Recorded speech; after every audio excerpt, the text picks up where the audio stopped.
अगर आप पत्रकार हैं तो आपके लिए बेहतरीन ऑप्शन है कि आप गोदी मीडिया बन जाए, वरना आपके और आपके जेल जाने के लिए सिर्फ एक ही खबर काफी है। ये राइट टू प्राइवेसी का हनन है। This is undeclared emergency. हम सत्ता में बैठे लोगों से सवाल करते रहेंगे, खासकर उन लोगों से जो सवालों से डरते हैं। ये वही पत्रकार हैं जो दिन रात टीवी चैनलों पर बैठकर नफरत का बीज बोते हैं और आपके बच्चे इन्हें देखकर दंगाई बनते हैं। कुछ गिने चुने लोग जो सरकार से सवाल पूछते हैं तो वो उनकी नजरों में खटकने लगते हैं और फिर उन पर वही एक्सपेरिमेंट होता है जो विपक्षी दल के नेताओं के साथ होता है, ताकि वो चुप करा दिए जाए। अगर आप पत्रकार हैं तो आपके लिए बेहतरीन ऑप्शन है कि आप गोदी मीडिया बन जाए, वरना आपके और आपके जेल जाने के लिए सिर्फ एक ही खबर काफी है। न्यूज क्लिक के चाइना से फंडिंग के मामले में दिल्ली पुलिस के स्पेशल सेल ने जांच के सिलसिले में संस्था से जुड़कर काम करने वाले एक साथ कई पत्रकारों के घरों पर छापेमारी की। इनमें अभिसार शर्मा, परंजॉय गुहा ठाकुरता, उर्मिलेश, भाषा सिंह, अनिंदो चक्रवर्ती सब शामिल है। इनके फोन्स और लैपटॉप जब्त कर लिए गए थे। दिल्ली पुलिस ने इन्हें घरों में पूछताछ के बाद अपने मुख्यालय भी ले गई थी, जहां घंटों इनसे पूछताछ चलती रही। पूछताछ में सवाल क्या थे दोस्तों? आपने शाहीन बाग के आंदोलन को कवर किया था, आपने किसान आंदोलन की रिपोर्टिंग की थी, आपने दिल्ली दंगे की रिपोर्टिंग की थी, आप ब्रिटेन, पोलैंड, ऑस्ट्रेलिया, अमेरिका में किसी से बात करते हैं, स्टूडेंट पॉलिटिक्स में आप दिलचस्पी रखते हैं, जेएनयू में चल रही राजनीति आपने कवर किया है। इस मामले पर चिंता जताते हुए एडिटर्स गिल्ड ऑफ इंडिया ने बयान जारी कर कहा कि किन्हीं अपराधों की जांच में कठोर कानूनों के तहत डराने धमकाने का सामान्य माहौल नहीं बनना चाहिए। अभिव्यक्ति की स्वतंत्रता, असहमति और आलोचनात्मक आवाजों को उठाने पर रोक नहीं लगनी चाहिए। इन पत्रकारों को यूएपीए जैसे संगीन धाराओं के तहत पूछताछ के लिए बुलाया गया था। दिल्ली पुलिस की इस कार्रवाई पर सुप्रीम कोर्ट के बड़े वकील प्रशांत भूषण ने भी सवाल उठाया है। उन्होंने कहा है कि स्वतंत्र पत्रकारों के साथ ऐसा कैसे किया जा सकता है? यह राइट टू प्राइवेसी का हनन है। This is undeclared emergency. वहीं रिटायर्ड आईएएस सूर्य प्रताप सिंह ने भी सवाल पूछा कि एक वेबसाइट चैनल से इतना डर, ईमानदार पत्रकारों पर ताबड़तोड़ छापे और गुलाम बेईमान चैनलों को सरकारी खजाने से करोड़ों रुपए लुटाना, क्या यही लोकतंत्र है? दिल्ली पुलिस के तमाम सवालों के जवाब देकर जब अभिसार शर्मा घर पहुंचे तब उन्होंने ट्वीट किया और कहा कि तमाम सवालों का जवाब दिया जाएगा, डरने की कोई जरूरत नहीं है। हम सत्ता में बैठे लोगों से सवाल करते रहेंगे, खासकर उन लोगों से जो सवालों से डरते हैं।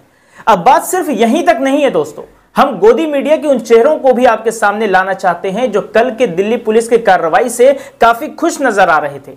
सुशांत सिन्हा का यह ट्वीट देखिए। चिंदी मीडिया के कुछ लोगों के यहां छापे पड़े हैं। जांच हो रही है कि चीन की गोद में बैठी गोदी मीडिया होने के आरोप के क्या क्या सबूत मिलते हैं। न्यूज क्लिक पर तो खुद न्यूयॉर्क टाइम्स सारा खुलासा कर चुका है। इसलिए प्रेस की आजादी नहीं, देश की संप्रभुता का मामला है ये। जांच हो जाने दीजिए, क्या दिक्कत है? और वैसे भी ऐसे लोग जिन्होंने सवाल पूछने पर 14 पत्रकार बैन कर दिए हैं, वो तो प्रेस की आजादी की बात ना ही करे तो ज्यादा अच्छा है। यही नहीं दोस्तों, ये रूबिका लियाकत को सुनिए। उन्होंने ट्वीट कर पत्रकारिता पर हमले की बात को विक्टिम कार्ड कह दिया है। उन्होंने क्या लिखा है, और ये निकला इनका सबसे पसंदीदा विक्टिम कार्ड, पत्रकारिता पर हमला।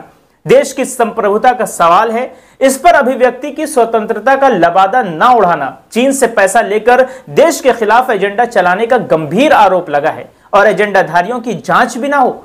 ये खुद टॉनिक वाले सवाल से आगे पूछ नहीं सकती और ये पत्रकारिता की बात कर रही हैं। मतलब आप समझ रहे हैं कि देश में पत्रकारिता की हालत इन जैसे लोगों के कारण ही खराब हुआ है। पत्रकारों को यूट्यूबर कहने वाले अमन चोपड़ा को सुनिए। इन्होंने ट्वीट कर लिखा कि पत्रकारों के बॉयकॉट या उनकी कथित हिटलिस्ट को सही ठहराने वालों को आज प्रेस की आजादी की चिंता हो रही है।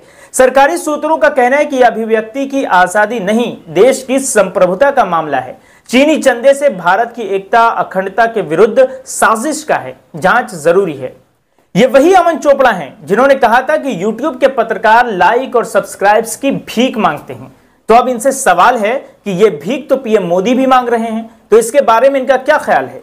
ये वही पत्रकार हैं जो दिन रात टीवी चैनलों पर बैठकर नफरत का बीज बोते हैं और आपके बच्चे इन्हें देखकर दंगाई बनते हैं। पिछले दिनों ही कोलकाता वरिष्ठ पत्रकार आरफा खानम शेरवानी ने बताया था कि भारत में पत्रकारिता करना कितना मुश्किल हो गया है। पत्रकारों को अपने ही सरकार से अब डर लगता है। पत्रकारों के अधिकारों को कुचला जा रहा है। जेल जाने के लिए आप सिर्फ एक खबर और एक ट्वीट की दूरी पर हैं, बस। सुनिए। जो सीमा पर फौजी है उसे दुश्मन से खतरा होता है, यहाँ पर जो पत्रकार हैं उसे अपनी ही सरकार से खतरा है कि किस तरीके से उसकी आज़ादी और उसके जो अधिकार हैं उनको कुचला जा रहा है, पत्रकारों को पत्रकारिता से रोका जा रहा है, एक खबर एक ट्वीट से दूर हैं जेल जाने के। तो ये बहुत खतरनाक हालात हैं और ये बताते हैं कि भारत में जब पत्रकारों की हालत खराब होती है किसी भी देश में, तो इसका मतलब लोकतंत्र कमजोर हो रहा है और लोकतंत्र की हालत खराब है। अब आप अंदाजा लगा सकते हैं कि भारत में पत्रकारिता किस दौर से गुजर रहा है और इसकी हालत इतनी दयनीय क्यों है। कुछ गिने चुने लोग जो सरकार से सवाल पूछते हैं तो वो उनके नजरों में खटकने लगते हैं और फिर उन पर वही एक्सपेरिमेंट होता है जो विपक्षी दल के नेताओं के साथ होता है ताकि वो चुप करा दिए जाए। बने रहिए लाइव इंडिया न्यूज के साथ और दीजिए हमें इजाजत। शुक्रिया।